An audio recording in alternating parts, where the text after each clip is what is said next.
साईश कृपानिधे किल नृणाम् सर्वार्थसिद्धिप्रदम् युष्मत्पादरजप्रभावमतुलम् भ्रातापि वक्ता क्षमः सद्भक्त्या शरणम् कृताञ्जलिपुट सम्प्रापितोऽस्मि प्रभो श्रीमत्साई परेश पादकमलान् नान्यशरण्यम् मम साई रूपधर राघवोत्तमम् भक्तकामविबुधद्रुमम् प्रभुम्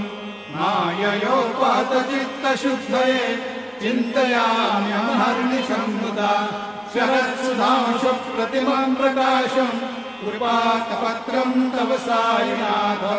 त्वदीयपादाब्जसमाश्रितानाम् स्वच्छाययातापमपाकरोतु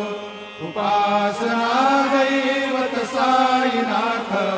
स्तवैर्मयोपासनिनास्तुतस्त्वम् रमेन्मनो मे तव पादयुग्मे भृङ्गो यथाव्ये मकरन्दलुब्धा